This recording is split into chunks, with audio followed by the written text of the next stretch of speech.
ಒಂದು ಹೂವನ್ನು ನಾವು ಮೂಗ್ಬೊಟ್ಟಿನ ಥರ ಹೀಗೆ ಇಟ್ಕೊಳ್ತಾ ಇದ್ವಿ. ನೀವು ಇಟ್ಕೊಂಡಿದ್ದೀರಾ? ನೀವು ಇಟ್ಕೊಂಡಿದ್ರೆ ಕಮೆಂಟ್ ಮಾಡಿ. ಎಷ್ಟು ಖುಷಿ ಆಗ್ತಾ ಇದೆ ಇದೆಲ್ಲ ನೋಡ್ತಾ ಇರಬೇಕಾದ್ರೆ. ಇಲ್ಲಿ ನೋಡಿ, ಇದು ಔಷಧಿ ಇರುವಂಥ ಒಂದು ಎಲೆ ಆಗಿ ನಾವು ನೋಡ್ತೇವೆ. ಸೊ ಇಲ್ಲಿ ವೈಟ್, ಇದನ್ನು ಕೂಡ ಔಷಧಿ ಆಗಿ ಉಪಯೋಗಿಸ್ತಾರೆ. ಸೊ ಈ ಗಿಡದ ಒಂದೊಂದು ಗಿಡದಲ್ಲೂ ಒಂದೊಂದು ವಿಶೇಷತೆಯನ್ನು ನಾವು ನೋಡ್ತಾ ಇದ್ದೇವೆ. ಇಲ್ಲೊಂದು ಹಾಸ್ಯಾಸ್ಪದವಾದ ಒಂದು ಗಿಡವನ್ನು ನಾನು ನಿಮಗೆ ತೋರಿಸ್ತೀನಿ. ಸೊ ನೀವು ಕೂಡ ನೋಡಿರ್ಬೋದು, ನಿಮಗೂ ಕೂಡ ಸುಪರಿಚಿತವಾದಂಥ ಒಂದು ಗಿಡ. ಬನ್ನಿ ನೋಡೋಣ. ನೋಡಿದ್ದೀರಾ ಈ ಗಿಡವನ್ನು?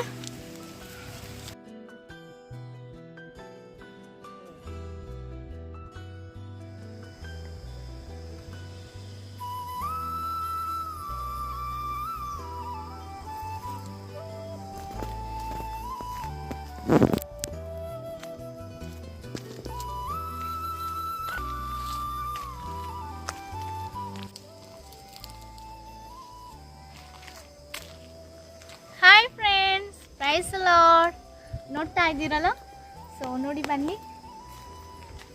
ಈ ಗಿಡವನ್ನು ನಾವು ಚಿಕ್ಕ ವಯಸ್ಸಲ್ಲಿ, ಸಣ್ಣ ವಯಸ್ಸಲ್ಲಿ ಕಾಂಗ್ರೆಸ್ ಗಿಡ ಎಂಬುದಾಗಿ ಹೇಳ್ತಾ ಇದ್ವಿ. ಬಿಳಿ ಹೂವು ಬಿಡುತ್ತೆ. ಸೊ ನೀವು ನೋಡಿರ್ಬೋದು, ಹಳ್ಳಿಗಳಲ್ಲಿರೋರಿಗೆ ಬಹಳ ಸುಪರಿಚಿತವಾದಂಥ ಒಂದು ಗಿಡ, ಮನೆ ಹತ್ರ ಎಲ್ಲ ಇರುತ್ತೆ. ಸಣ್ಣ ವಯಸ್ಸಲ್ಲಿ ಈ ಹೂವುಗಳನ್ನು ನಾವು, ಅಂದರೆ ದೊಡ್ಡವ್ರು ಇಟ್ಕೊಳ್ತಾರಲ್ಲ ಮೂಗ್ಬೊಟ್ಟು, ಸೊ ನಾವಿನ್ನು ಮೂಗ್ಬೊಟ್ಟು ಆಗಿರ್ತಿರ್ಲಿಲ್ಲ. ಸೊ ಈ ಒಂದು ಹೂವನ್ನು ನಾವು ಮೂಗ್ಬೊಟ್ಟಿನ ಥರ ಹೀಗೆ ಇಟ್ಕೊಳ್ತಾ ಇದ್ವಿ. ನೀವು ಇಟ್ಕೊಂಡಿದ್ದೀರಾ? ನೀವು ಇಟ್ಕೊಂಡಿದ್ರೆ ಕಮೆಂಟ್ ಮಾಡಿ. ಎಷ್ಟು ಖುಷಿ ಆಗ್ತಾ ಇದೆ ಇದೆಲ್ಲ ನೋಡ್ತಾ ಇರಬೇಕಾದ್ರೆ.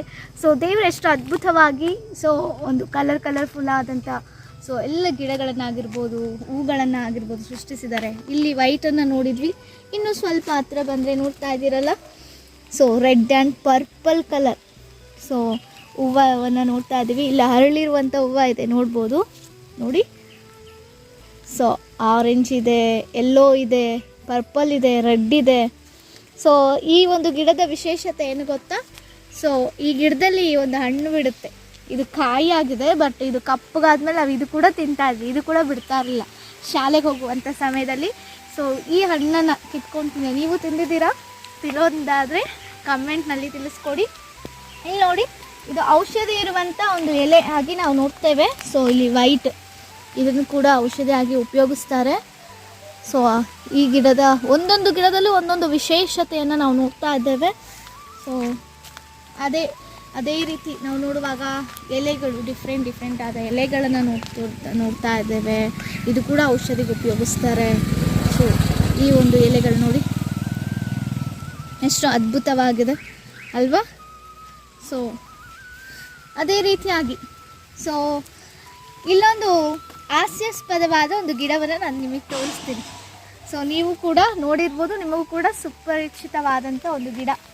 ಬನ್ನಿ ನೋಡೋಣ. ನೋಡಿದ್ದೀರಾ ಈ ಗಿಡವನ್ನು? ಸೊ ಇದರ ಎಲೆಯ ವಿಶೇಷತೆ ಗೊತ್ತಾ ನಿಮಗೆ? ಸೊ ನಾವು ಸಣ್ಣ ವಯಸ್ಸಲ್ಲಿ ಮುಟ್ಟಿದ್ರೆ ಮುನಿ ಅಂತ ಹೇಳ್ತಾ ಇದ್ವಿ. ಬಟ್ ನೀವೇನಂತ ಕರಿತೀರೋ ನನಗೆ ಗೊತ್ತಿಲ್ಲ. ಕಮೆಂಟ್ಗಳ ಮೂಲಕ ತಿಳಿಸಿಕೊಡಿ ನೀವೇನಂತೀರಾ ಇದನ್ನು ಅಂತ ಹೇಳಿ. ಸೊ ನಾನು ತೋರಿಸ್ತೀನಿ ಮುಟ್ಟಿದ್ರೆ ಯಾವ ರೀತಿ ಸೊ ಮರ್ಚ್ಕೊಳ್ಳುತ್ತೆ ಅಂತ ಹೇಳಿ. ಸೊ ನಮ್ಮ ಒಂದು ಮನೆಯಲ್ಲಿ ಯಾರಾದರೂ ಬೈದರೆ ಸೊ ನಾವು ಉಳಿಸ್ಕೊಂಡೆ ನಮಗೆ ಇದನ್ನು ಹೋಲಿಸಿ ಮಾತಾಡ್ತಿದ್ರು, ಮುಟ್ಟಿದ್ರೆ ಮುನಿ ಥರ ಆಡ್ತೀಯಲ್ಲ ನೀನು ಅಂತ ಹೇಳಿ. ನೀವು ಅಂತಹ ಮಾತುಗಳನ್ನ ಕೇಳಿದ್ದೀರಾ? ಕೇಳಿರೋದಾದರೆ ಕಮೆಂಟ್ಗಳ ಮೂಲಕ ತಿಳಿಸಿ. ನೋಡಿ ಎಷ್ಟೊಂದಿದೆ ಇಲ್ಲಿ, ಮುಟ್ಟಿದ್ರೆ ಸಾಕು. ನಿಮ್ಮನೆ ಹತ್ರ ಕೂಡ ಈ ರೀತಿ ಇದೆಯಾ?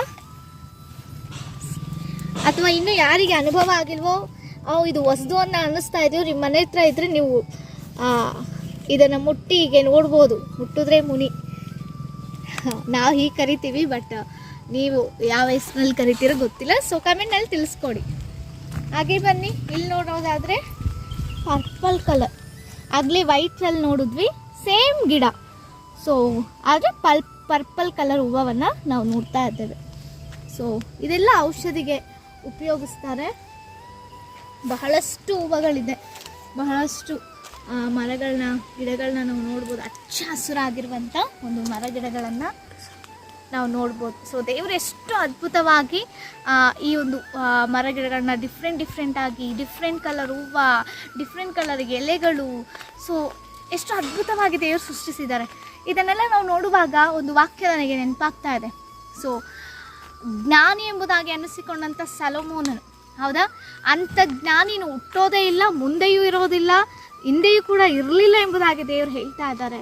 ದೇವರದ್ದು ಸಾಕ್ಷಿಯನ್ನು ಹೇಳ್ತಿದ್ದಾರೆ. ಅದೇ ಸೊಲೊಮೋನಿಗೆ ದೇವರೊಂದು ಹೂವನ್ನು ತೋರಿಸಿದ ಮೂಲಕ ಆ ಹೂವು ಎಷ್ಟು ಅಂದವಾಗಿ ಪುಷ್ಪಿಸಿದ್ರು, ಎಷ್ಟು ಅದ್ಭುತವಾಗಿ ನೋಡಲಿಕ್ಕೆ ಆಶ್ಚರ್ಯಕರವಾಗಿ ಅದ್ಭುತವಾಗಿದ್ದರೂ ಕೂಡ, ಮಳೆಗಾಲದಲ್ಲಿ ಅದ್ಭುತವಾಗಿ ಅದು ಕಾಣಿಸಿದ್ರು ಕೂಡ ಸಣ್ಣಾಗೊಂದು ದೊಡ್ಡ ಬಿಸಿಲು ಬಂದಿತ್ತಂದರೆ ಆ ಹೂವು ಏನಾಗುತ್ತೆ, ಒಣಗಿ ಹೋಗುತ್ತೆ ಪ್ರಿಯರೇ. ಆ ಒಂದು ನಿಟ್ಟಿನಲ್ಲಿ ಕೂಡ ಅದು ಅದ್ಭುತವಾಗಿರುವಂಥದ್ದೇ, ಅದೆಲ್ಲರಿಗೂ ಆಕರ್ಷಣೀಯವಾಗಿರುವಂಥದ್ದೇ, ಅಂದವಾಗಿ ಕಾಣುವಂಥದ್ದೇ, ಸೌಂದರ್ಯವಾಗಿರುವಂಥದ್ದೇ, ಒಂದು ಹೊಗಳಿಕೆಗೆ ಕಾರಣವಾಗಿರುವಂಥ ಹೂವೇ ಆಗಿರಬಹುದು. ಆದರೆ ಒಂದು ಕ್ಷಣ ಬಿಸಿಲು ಬಂದ ತಕ್ಷಣ ಅದರ ಒಂದು ಅಂದ, ಅದರ ಒಂದು ಹೊಗಳಿಕೆ ಎಲ್ಲವೂ ಬದಲಾಗಿ ಹೋಗುತ್ತೆ ಪ್ರಿಯರೇ.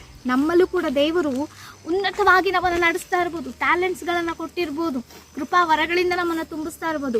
ಆ ಒಂದು ಕೃಪಾವರಗಳಿಂದಲೋ ಆ ಒಂದು ಹೊಗಳಿಕೆಗಳಿಂದಲೋ ಒಂದು ಪ್ರಸಿದ್ಧಿಯನ್ನು ಅಥವಾ ಒಂದು ಹೆಸರಿನ ಕೀರ್ತಿಯನ್ನು ನಾವು ಸಂಪಾದಿಸಿದಾಗ್ಯೂ ಆ ಒಂದು ಹೆಸರಿನಿಂದಲೋ ಆ ಕೀರ್ತಿಯಿಂದಲೋ ನಾವೇನಾದರೂ ಗರ್ವ ಪಡೋದೇ ಆದರೆ ನಾವು ಕೂಡ ಅಂಥ ಒಂದು ಹೂವಿನ ರೀತಿಯಲ್ಲಿ ಒಣಗಿ ಹೋಗುವಂಥವರಾಗಿದ್ದೇವೆ ಪ್ರಿಯರೇ. ಮನುಷ್ಯರ ಆಯುಷ್ಯ ಅಲ್ಪ ಕಾಲವೇ.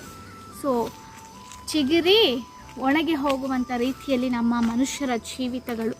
ಆದಾಗ್ಯೂ ಕೂಡ ನಾವು ದೇವರಿಗೆ ಮಹಿಮೆ ಪಡಿಸುವಂಥ ಮಕ್ಕಳಾಗಿರಬೇಕು. ನಮ್ಮನ್ನು ನಾವು ಹೊಗಳಿಕೊಳ್ಳುವಂಥದ್ದಲ್ಲ, ನಮ್ಮನ್ನು ನೋಡಿ ಮತ್ತೊಬ್ಬರು ಹೊಗಳುವಂತಿರಬೇಕು. ದೇವರು ಹೊಗಳಬೇಕು. ನಮ್ಮಲ್ಲೇನೇ ಒಂದು ದೇವರು ತನ್ನ ಕೃಪೆ ನಿಮಿತ್ತವಾಗಿ ನಮ್ಮನ್ನು ಮುನ್ನಡೆಸ್ತಾ ಇರ್ಬೋದು, ಅದರ ಮೂಲಕವಾಗಿ ಗರ್ವ ಪಡದಂತೆ ದೇವರ ಸಮ್ಮುಖದಲ್ಲಿ ತಗ್ಗಿಸಿಕೊಂಡವರಾಗಿ, ದೇವರ ಹಸ್ತದ ತ್ರಾಣದ ಕೆಳಗೆ ನಿಮ್ಮನ್ನು ತಗ್ಗಿಸಿಕೊಳ್ಳ್ರಿ ಎಂಬುದಾಗಿ ದೇವರ ವಾಕ್ಯ ಹೇಳುತ್ತೆ. ಆ ರೀತಿ ನಾವು ತಗ್ಗಿಸಿಕೊಂಡಾಗ ದೇವರು ಇನ್ನೂ ಹೆಚ್ಚಾಗಿ ಉನ್ನತವಾಗಿ ಆಶೀರ್ವದಿಸುವಂಥ ದೇವರಾಗಿದ್ದಾರೆ. ಅದಕ್ಕೋಸ್ಕರವಾಗಿ ಪ್ರಕೃತಿ ಎಷ್ಟು ಅಂದವಾಗಿದ್ರೂ ಕೂಡ ಅದಕ್ಕೆ ಒಂದು ಕಾಲಘಟ್ಟ ಇದೆ, ಅದಕ್ಕೂ ಒಂದು ಸಮಯ ಇದೆ. ಅದೇ ರೀತಿಯಲ್ಲಿ ನಾವು ಕೂಡ ನಮಗೂ ಕೂಡ ದೇವರು ಒಂದು ಆಯುಷ್ಯನ ಕೊಟ್ಟು ಆ ಆಯುಷ್ಯನಲ್ಲೇ ಒಳ್ಳೆ ರೀತಿಯಾಗಿ ದೇವರಿಗೆ ಮಹಿಮಕರವಾಗಿ ಸಂತೋಷವಾಗಿ ಆತನಲ್ಲಿ ತಗ್ಗಿಸಿಕೊಂಡವರಾಗಿ ದೇವರ ನಾಮಕ್ಕೆ ಮಹಿಮೆ ತರುವ ರೀತಿಯಲ್ಲಿ ನಾವು ಜೀವಿಸೋಣ. ದೇವರು ಈ ವಾಕ್ಯದ ಮೂಲಕ ನಿಮ್ಮನ್ನು ಕುಟುಂಬ ಹೇಳುವಾಗಿ ಆಶೀರ್ವದಿಸಲಿ. God bless you all. Praise the lord.